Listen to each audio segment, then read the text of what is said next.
Greetings, this is Vane and welcome back to Let's Play Planescape Torment. Okay. Yeah, okay.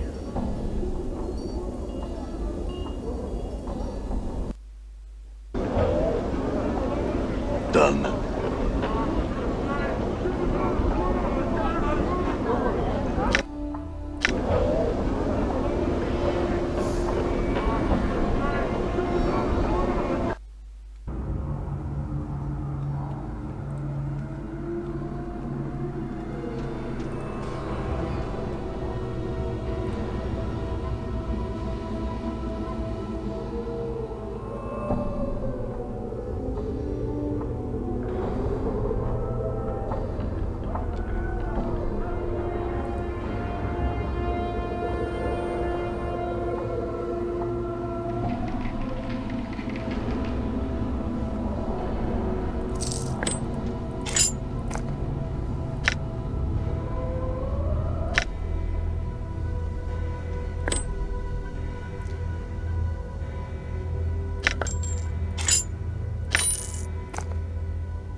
Done.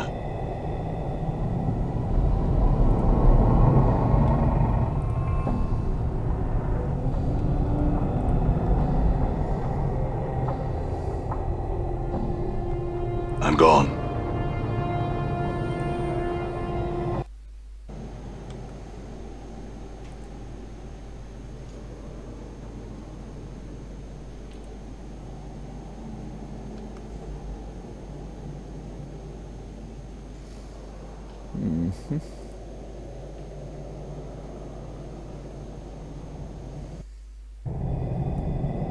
All right.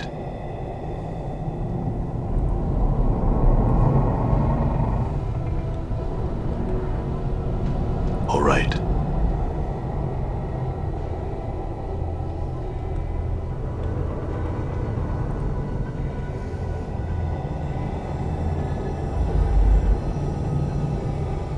Done.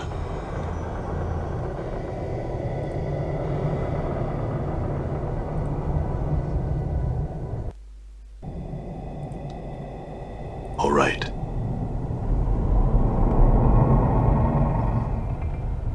Done.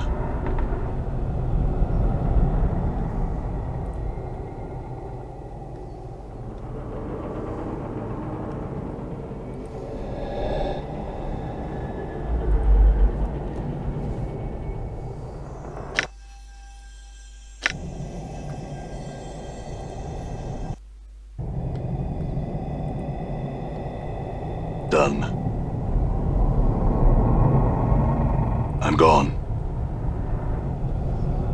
I'm gone.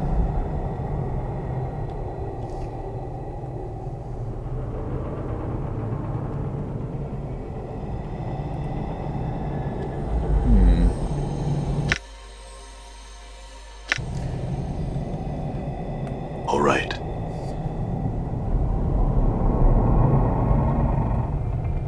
I'm gone.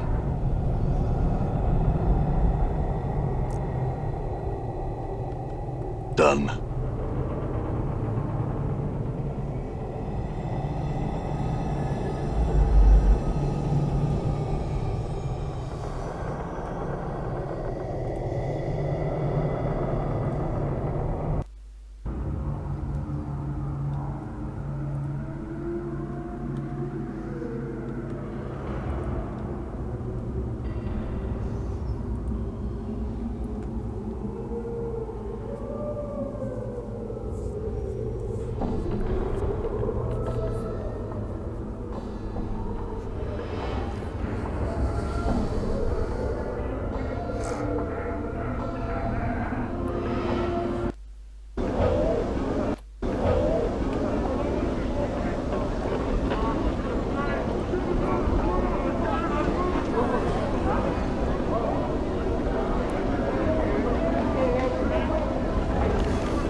takes 4 hours to walk between places. I think it takes 4 hours.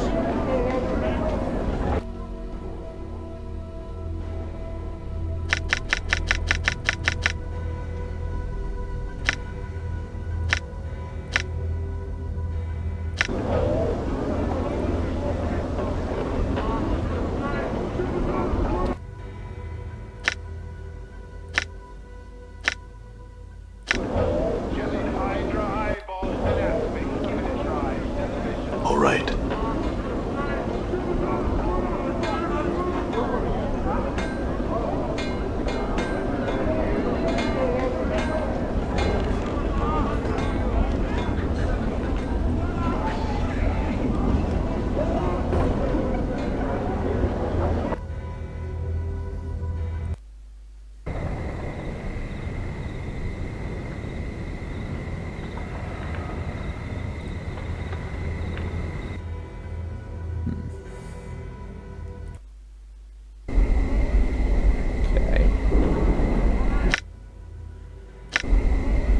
We've entered over here.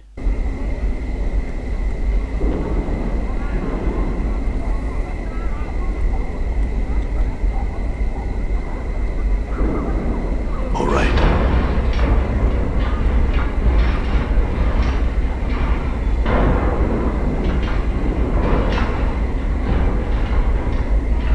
Done. Okay.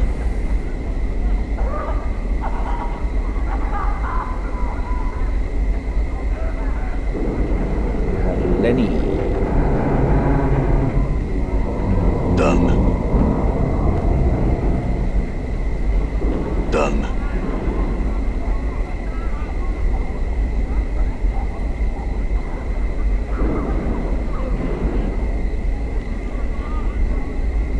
I'm gone. Done. Done.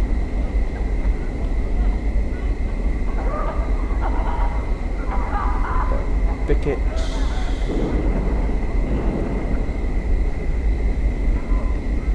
Done.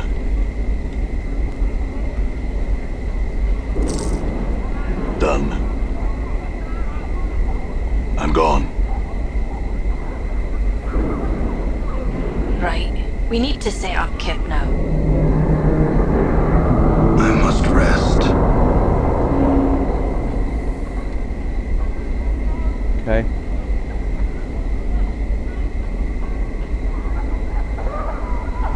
I'm gone.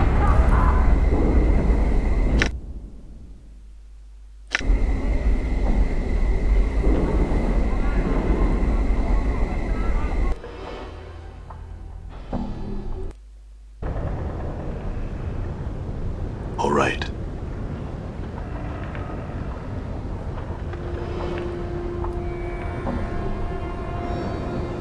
I'm gone.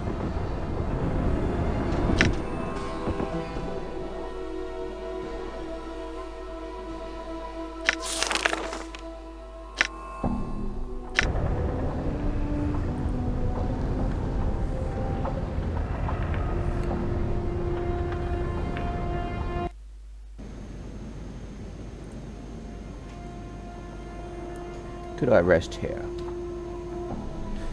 That would be fine, thank you.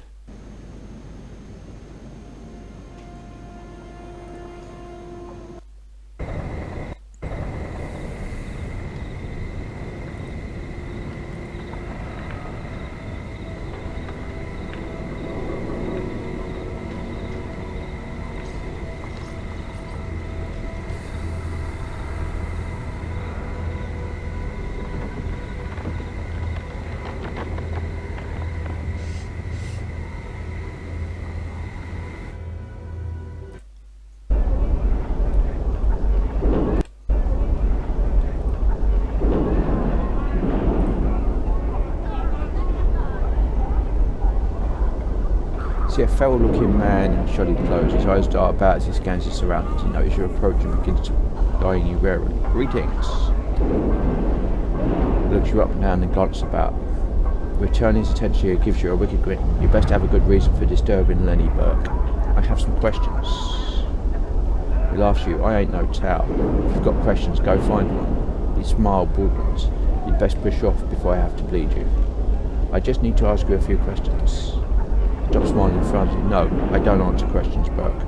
I told you to go find a tout. Now get. Fine. Farewell.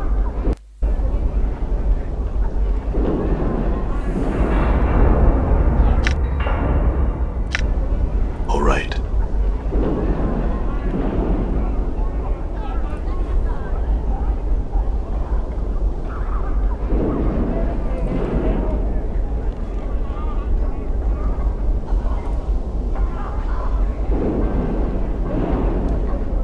See a bored-looking woman. She glances at you as you approach and frowns. Greetings.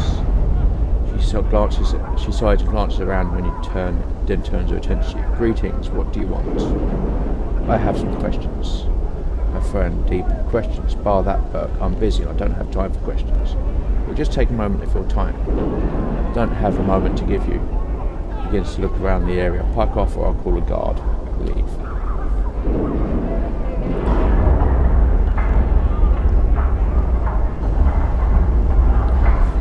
See a florid, boisterous man. He's shouting and carrying on like there's a war about to come through, like he's got something lodged in his intestines, like he's too excited about something to talk in a normal tone of voice. His rapid-fire delivery makes it difficult to understand him. You, sir, you there, you look like you could use something. I'm not quite sure what it is yet, but give me time and I'll have it figured out for you. You need rooms? I got rooms. You need supplies? I got supplies. I had some questions for you first. Anything you want, friend. Time and words are money, so keep it snappy. Who are you and what do you do? I am Giltspur the auctioneer at your service. I buy, I sell, I provide services and employment.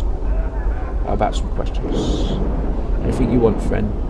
Times and words are money, so keep it snappy. What is this place? What can you tell me of this area? Right, this is the lower ward, home to the Godsmen, the Great Foundry, and a host of services. What you need is what we have. What can you tell me of the Foundry? To me, the Foundry is but an opportunity, a place where all can test their metal against their metal, where souls meet their measure and are quenched in the fire of knowledge, or shattered against the forge of truth. His voice drops to normal tones for a moment. That's what the Godsmen say at any rate. What can you tell me of the Godsmen? A group of people close to my heart. They say we are all our own gods, but we have potential for godliness within our spirits. From the lowest beggar to the highest king, we all nurse gods in our breasts. Who could think of something finer? Let's go with the sensates. We're going to eventually become sensates. Aye, good one. A fine answer, he chuckles.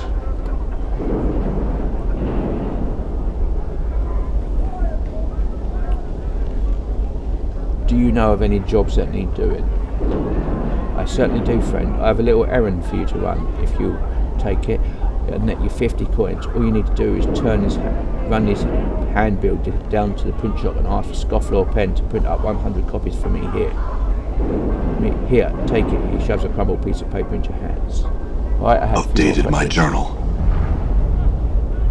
I'm looking for a floating skull. It was stolen from me. Do you know where I might find it? A skull, huh? But there's but one market for that sort of thing that I know of, but his voice drops. I could not tell you where it is unless I couldn't tell you, friend, for it would endanger your life. No, sir, your life and mine are far too precious to be thrown away for such a trivial tidbit of knowledge. Would 10 coins change your mind? That would do it, he says. Listen to me and listen closely. He bends his head down towards to whisper loudly in your ear. Only one man I know dares to traffic in such occult arcana, and that man is no man to be trifled with. Danger wafts from him, and few dare speak his name. I speak of. He pauses so he can hiss melodramatically. Lothar, most master of the bones. Who? Master of the bones, lord of the bones of the night, librarian of the most grisly library this side of Set's home.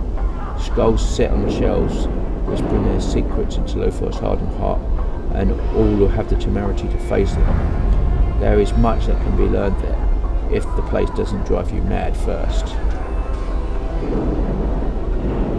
And what does he want with these skulls? They say the dead men tell no tales, but in Lothar's salad the dead spill their secrets to the willing ear.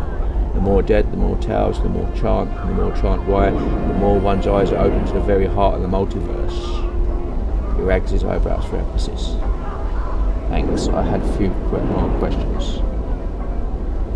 Tell me about this Master of Bones. And where is this place? It's to the spyward of Sigil. You might come across a wrecked building. You might find a ladder of bones that leads down into the heart of Sigil. And it could be a ladder that will lead you to the Salon of Skulls and the meeting with Lothar himself. I had a few more questions. What are you selling? Okay, so we've got our usual, plus we can rent a room if we want. Okay.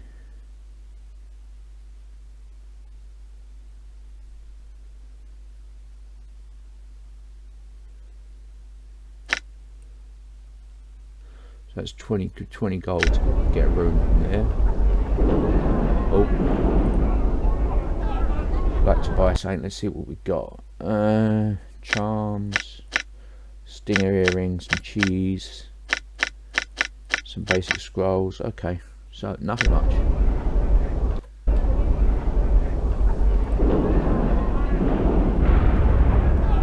All right.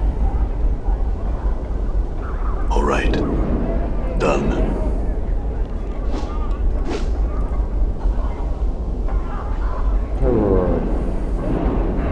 It's a middle-aged man wearing dusty clothes. Does not appear to be in the best of health. His skin is pale yellow, and you see the occasional pustule among his arms. Greetings. He turns and glances at you from behind other eyes. His eyes narrow in suspicion as he continues to glance around. What do you want? His voice is raspy. I have some questions. He turns to his attention to you. Why are you bothering me for? I look the part of a tout? What's a tout? He fronts you. Someone you go for asking a bunch of damn fool questions. He stares at you. I have some questions. What you be wanting to know? Who are you? He gives you a slight bow. Name's Korra. In my day I was a pretty good warrior. He pauses and sighs. Well, them days are over, but I still know a trick or two. Okay, I see I have some questions.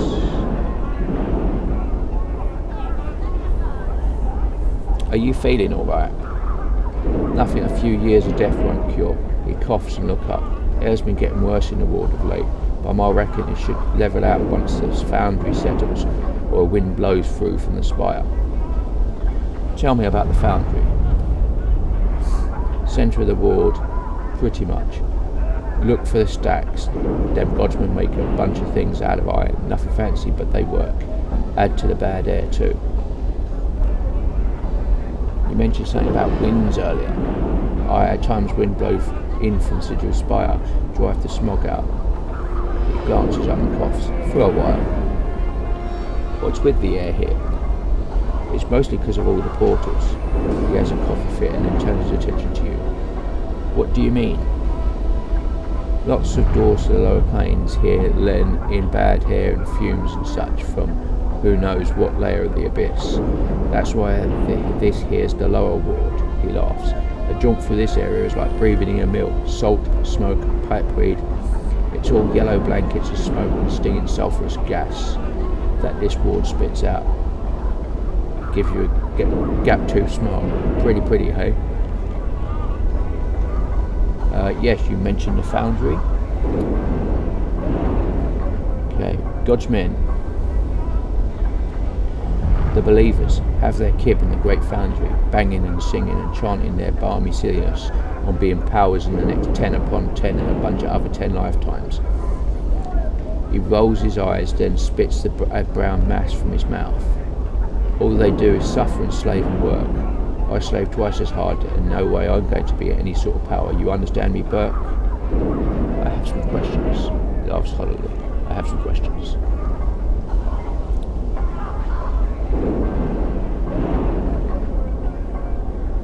What can you tell me about this ward? You clueless. Craftsman shops, warehouses, all have their kit here. He squints at you, his eyes somewhat bleary. Are you looking for something in particular? What's there to do around here? He studies you for a moment and then looks at you knowing. You're looking to get your iron tempered, maybe? He laughs, which breaks into coughing. None of them places near. Try some of the kits in other wards, if and that what you'd be after. Excuse me? He laughs again, which breaks into an even greater fit of coughing. Sorry, Cutter, never mind. Never you mind. You're looking for something in particular. I could use some jink. If you're looking for work, then your luck's run dry. There's little to go around here for those who live here. I like to buy some things. If you're looking for an item or two, or peddle some higher merchandise, then I would make one's way to the open air market. He starts coughing again. What can you tell me about the market? Gives you a wicked smile. You can buy and sell there, but it be a market. What else is there to say about it? I have some other questions. Should be wanting to know.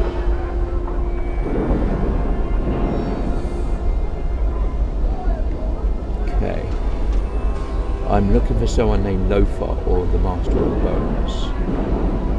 He looks nervous and laughs about. Yeah, I've heard of him. But you don't mess with them, let me tell you. His kip is a place called the Bones of the Night or some such nonsense. Where can I find this place? He frowned. Now that's dangerous, Woodback. If I were to say anything, which I'm not, I would say to keep your eye out of the gutted building here in the ward. Mayhap you would find such a thing there. Glad you never heard such from me. Must be going. Farewell. Okay. All right. I'm gone.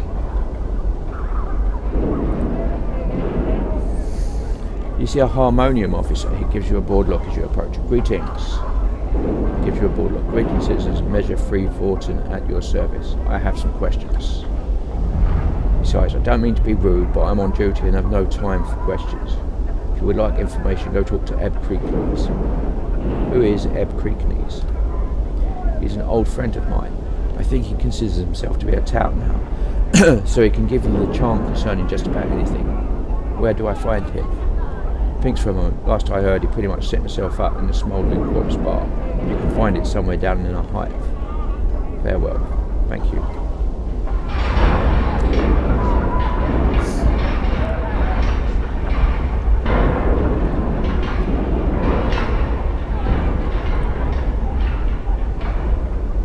See an older man in elegant robes. He has bright eyes and a warm smile. Gives you a slight bow as you approach. Good day, Colour. I am Sebastian. How may I serve you? Greetings. Greetings to you as well, Cutter. He stops in mid-sentence as he notices your scars. You see his eyes travel along them and his eyebrows arch in surprise. He returns his gaze to you. I was about to ask what I could do for you, but there's no need. I think I see why you came to me, Cutter. What, are you trying to say you can help me with these scars? He smiles at you and shrugs his shoulders. Perhaps, Cutter, perhaps. He leans forward and begins to examine your scars carefully. He runs a finger along several of them, mumbling to himself. Finally, he looks up at you. Yes, Cutter, I can help you. I cannot cure you, but I can alleviate the worst of your condition. And your price? Oh yes, the price. He begins stroking his chin and stares at you. You get the impression you are being weighed somehow. He seems to come to some sort of a decision. I have a job that I think you could perform. Go on. I have signed a contract with a certain creature. I'm no longer able to fill the contract. It is beyond my abilities. However, the creature will not release me from the contract. Instead, it has threatened me with death unless I fulfill the contract. Let me guess, you want me to solve this problem for you? He Besides, yes, I cannot do it myself. My reputation demands that I fulfill the contract or face the consequences. I am at your mercy in this regard. Will you help me? What were you contracted to do? He shakes his head. I cannot reveal that information, Cutter. I am magically bound not to. That is why people come to me. They know if I accept a contract it will be handled with discretion. What kind of creature are you talking about? An Abishai named Grosset, Cutter. He pauses to gauge your reaction. I know this is a difficult task, but one I think you can handle. Also, reward I offer you is great. He gestures at your scars. I see an interesting proposal. He looks at you hopefully. Will you do it, Cutter? Yes, give me the details. Updated my journal. Smiles at you and gives you a sigh of relief. Thank you, Cutter. The creature is an Abishai named Groshak. If you need a magic weapon to cause it harm, so check in with some of the shops if you don't own one. A spellcaster can harm it as well. Groshak can be found to the east beyond the siege tower. Siege tower? Yes, over beyond the market. Damn thing disappeared one day several years back. No one knows why, and no one seems to be able to get inside to find out. I see I have some other questions. Who are you? I'm Sebastian, a mage of sorts. I do contract work for those who can meet my price. You hesitate to use the word mage. Why? He nods his head. Yes, I am not a mage, Cutter, but I can perform the art in my own way. I have forsaken the normal studies of magic and followed my own path. He pauses and shrugs his shoulders. It's easier to call me a mage than to argue the point. What kind of work do you do? Gives you a slight smile and then shrugs his shoulders. Confidential work, Cutter. I am known for my discretion in getting deeds done. People come to me with requests. If I can perform them, I do so. If I cannot, I don't. In either case, I keep silent. Okay. What is this place? Gives you a quizzical look. Do you mean this market or this ward of sigil? The market. It is a common market, Cutter. There are many things to sell here. Spells, potions, information, women, men, just about anything, if you can afford the price. Tell me about the ward. This is the lower ward, Cutter, home of the common people and the industrial side of Sigil. It is not the slums of the hive, yet it holds no splendour such as the ladies' ward. Why is it called the lower ward? He lets out a short laugh and shrugs his shoulders. That depends on your point of view, Cutter. The rich say it's because this is home of the common or lower classes. If you ask those who live here because of the portals and the incident. If you ask people who live here because of the portals and the incident. The incident? Yes. He frowns as he pauses to think. A long time ago this was known as the Prime Ward. People new to the city were placed here and not allowed access to the rest of Sigil. There were many other restrictions placed upon them as well. Some Burke took offence to that and decided to form a rebellion. It went nowhere, of course, until he made a fascinating discovery. Go on. You see, there are a lot of portals in this area of the city, and most of them go into the lower plains. But that balmy Burke found a way to open them all at once. He allowed anything that wanted to come through the portals into the city. It became quite bloody. Terrible war ensued. Anyway, that's what is known as the lower ward because of their portals. Sebastian, how did this person open all the gates? They used an item that he had either had commissioned or made himself. What was it called? He paused to think for a moment. Oh, I remember. The Shadow Sorcelled Key. At that mention of the key, you begin to feel dizzy. The world around you freezes and everything turns grey. You sense a past memory trying to force its way into your consciousness. Let's relax and let it come. Updated my journal. The world around you fades and you find yourself in the darkened streets of Sigil. Your heart is pounding, trying to break free from your chest. Your breath comes in ragged gasps. You've been running for hours, it seems, yet you cannot stop. You turn a corner and enter an alley, finally slowing your fight. You feel your strength fade as you lean against a nearby wall and try to catch your breath. You become aware of something hard pressed in the palm of your hand. Glancing down, you open your clenched fist to stare at the gem embedded in the flesh. Your body sags towards the wall until your forehead touches its cold, damp surface. Your eyes close and you force yourself to take slow, deep breaths. Just as you feel your strength returning, you hear a faint noise and instantly snap to full awareness. You look towards the alley mouth.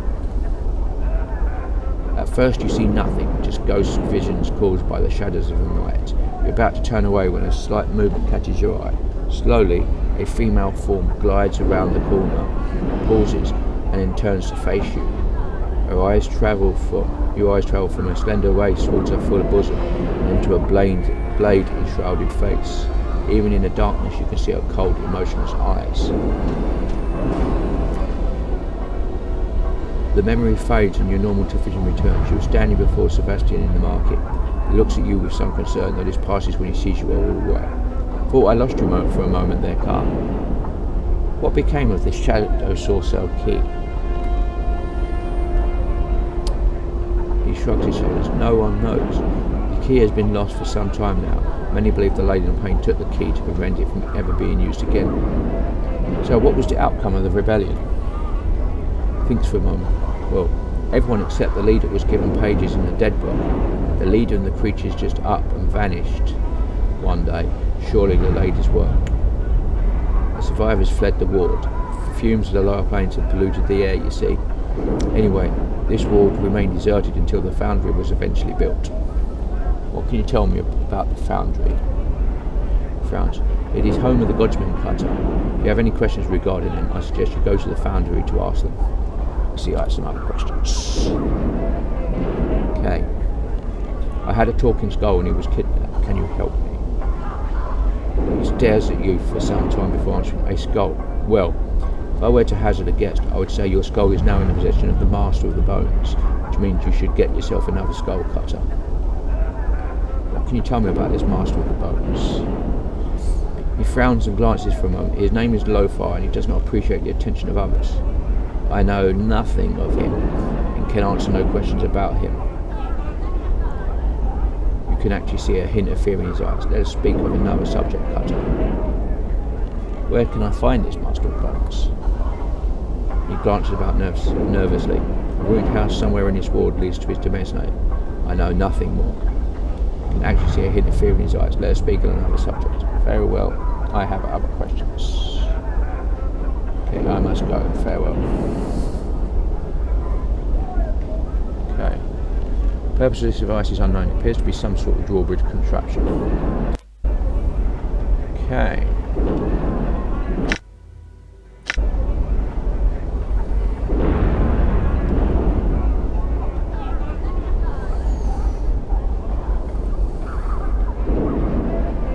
Xanthia. See a pretty young woman in fine clothes. Her skin lacks the usual yellow tint of the inhabitants of the ward. She appears to be watching three nearby creatures with interest. Greetings. She turns to face you and an annoyed look crosses her face. Yes, what do you want? I have some questions. Fine. She looks irritated. Who are you? My name is Xanthia. She looks you up and down, then frowns. Is there something else you wanted? I have some questions. What are you doing here? There's going to be a fight and I want to see it. She smiles wickedly. It should be interesting. A fight? Yes, see those three fuckler over there? She points to three hulking creatures with rippling muscles. They're going to try and kill an Abashai. He snorts. The stupid oafs. I've heard of something called an Abashai. What exactly is it? It's a lower plains creature, a beta zoo, I think. She frowns in thought. In any case, Abashai have nasty dispositions, sharp claws, and they cast spells. Very formidable. The Fokala look like they can take care of themselves. Normally I would say yes, Fokala are very powerful warriors. He smiles, she smiles smiling and leans in to you. However, I know something they don't. What might that be? Abashai can only be hurt by magic. She snickers. The Fokala will be slaughtered, I have no doubt of it. She straightened up and watches the Fokala eagerly. How do you know they can only be hurt by magic? She gives an annoyed word. My husband is very high up in the harmonium. The harmonium god trains to deal with such creatures such as Abashai. She looks away. That's how I know, my husband told me. Why don't you warn the Fogler? Why should I do that? She smiles easily. I'm the one who suggested the fight. Why? My husband tries to better his social standing with his underlings by drinking with them in the local taverns. Last evening he forced me to just such an occasion. Those three oaths were there boasting of their prowess as warriors. It was obvious they were in a drunken stupor. When they decided to leave, one of them tripped and fell into the table I was sitting at. She pauses. Go on. She frowns angrily. Most of the drinks on the table spilled into my lap and ruined a very expensive evening gown. So while the cretin was trying to apologise, I whispered to him that I only accepted the apology of a warrior of stature. If you were truly such a warrior, you'd be able to defeat a Bashai in hand-to-hand combat. You're going to get them killed because they ruined a dress? Updated my journal. You obviously do not understand the intricacies behind the situation. She looks at you like you are an idiot child. I was embarrassed and humiliated in front of my husband and his underlings. She looks angry. See, I have some questions. What can you tell me about this ward? Nothing. She looks at me to say, were it not for the fire, I wouldn't be caught dead here. I see, I have some questions. Must be going. Farewell.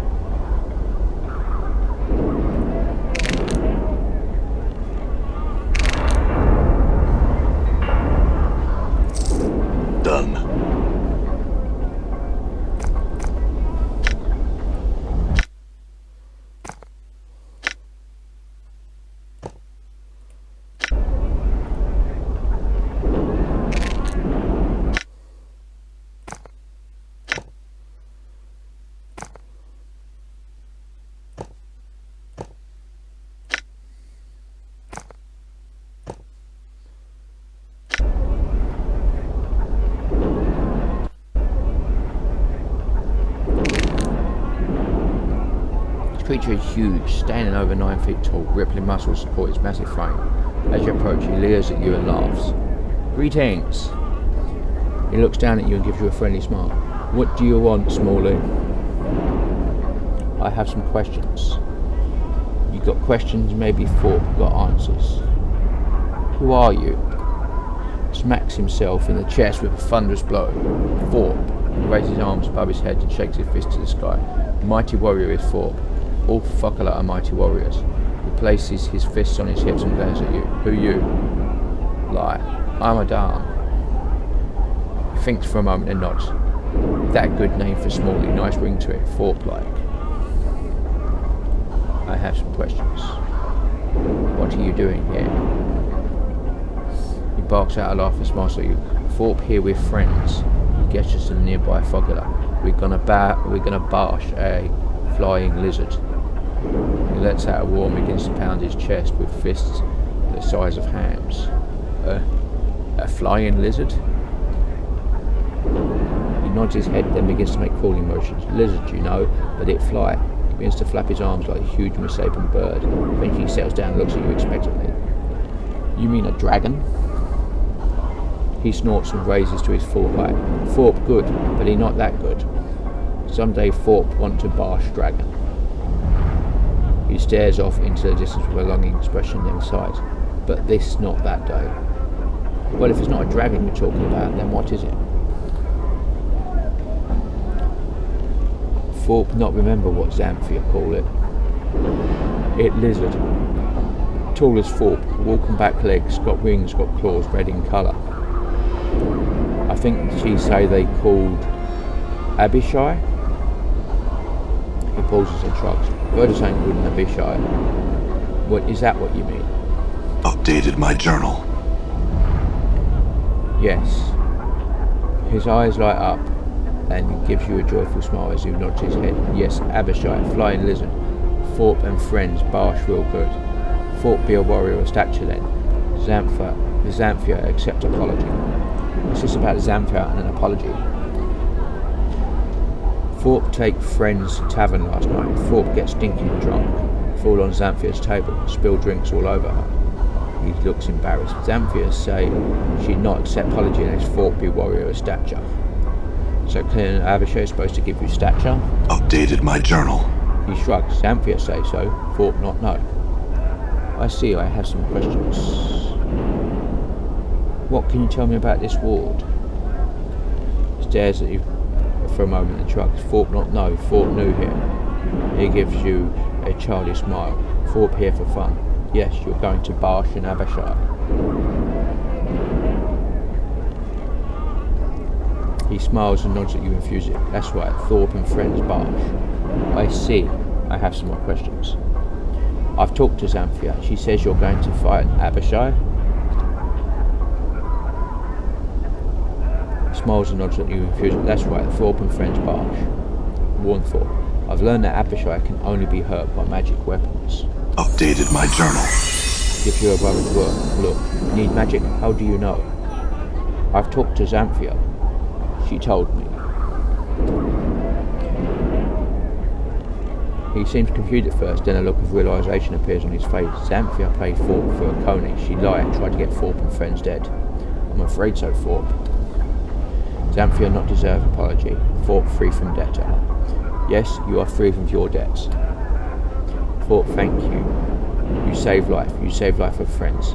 He turns to the other fucker and speaks to them hurriedly. After a moment, all three bow to you and each hand you a pouch of coins. Thank you. He smiles. You are a good friend. You deserve. I must be going. Farewell.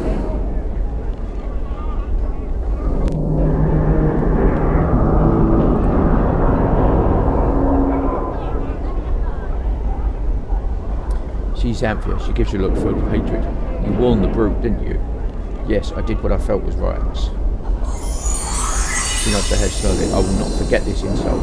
Good day to you. She turns and leaves. Okay.